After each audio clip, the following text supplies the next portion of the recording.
Guys actually ಎಲ್ಲಿಗೆ ಬಂದಿದ್ದೀವಿ ಗೊತ್ತುಂಟಾ? ಅಲ್ಲಿ ನೋಡಿ, ಅಲ್ಲಿ ನೋಡಿ, ನನ್ನ ಮನೆಯ ಮುಂಚೆನೆ ಬೀಚ್ ಇರುವುದು. ಇದೇ ನನ್ನ ಪಡುಬಿದ್ರಿ ಬೀಚ್. ಸೊ ನಾನು ನನ್ನ ಫ್ರೆಂಡ್ಸ್ ಜೊತೆಗೆ ಬಂದಿದ್ದೀನಿ. ಮ್ಯಾಂಗ್ಳೂರಲ್ಲಿ ಉಡುಪಿಯಲ್ಲಿ ಬಂದ್ರೆ ಪಡುಬಿದ್ರಿ ಬೀಚ್ ಗ್ಯಾರಂಟಿ ವಿಸಿಟ್ ಮಾಡಿ. ಒಂದು ನನ್ನ ಪಡುಬಿದ್ರಿ ಬೀಚ್ ಒಂದು ಚಂದನೆ ಬೇರೆ ನೋಡು, ಒಂದು ಪೊರ್ಲೆ ಬೇರೆ, ಎಲ್ಲಿ ಸಿಗಲ್ಲ ಅದಲ್ವಾ.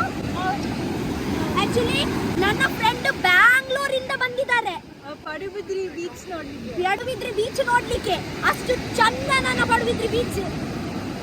ಇವತ್ತೇ ಹೋಗಿ. ಆಕ್ಚುಲಿ ನನ್ನ ಪಡುಬಿದ್ರಿ ಬೀಚ್ ಒಂದು ಸೀಕ್ರೆಟ್ ಅಂತ ಗೊತ್ತುಂಟಾ?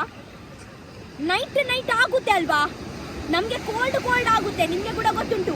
ಬಟ್ ಇದು ನೀರು ಉಂಟಲ್ವಾ, ನೀರು ಅದೇ ಹಾಟ್ ಆಗುತ್ತೆ. ಸೊ ನೀವೇ ಯೋಚನೆ ಮಾಡಿ, ಕೂಲ್ ಕ್ಲೈಮೇಟ್ ಅಲ್ಲಿ ನ್ಯಾಚುರಲ್ ಹಾಟ್ ವಾಟರ್ ಅಲ್ಲಿ ಬೀಚ್ ಅಲ್ಲಿ ಸ್ನಾನ ಮಾಡಿದ್ರೆ ಎಷ್ಟು ಚೆನ್ನಾಗಿ ಆಗುತ್ತೆ ಅಂತ. ಓಕೆ, ಸೊ ಇವತ್ತೇ ಸಂಜೆದು 6 ಗಂಟೆ ಸನ್ಸೆಟ್ ಆಗುತ್ತೆ ನೋಡಿ, ಸನ್ಸೆಟ್ ನೋಡಿ. ಸೊ ಎಲ್ಲ ಫ್ರೆಂಡ್ಸ್ಗೆ ಸನ್ಸೆಟ್ ಆಗಿ ಮುಂಚೆನೆ ತಕೊಂಡು ಬಂದಿದ್ದೀನಿ ನಾನು. ಬೀಚಲ್ಲಿ ಹೋಗನ್ವಾ? ಹಾ, ಬನ್ನಿ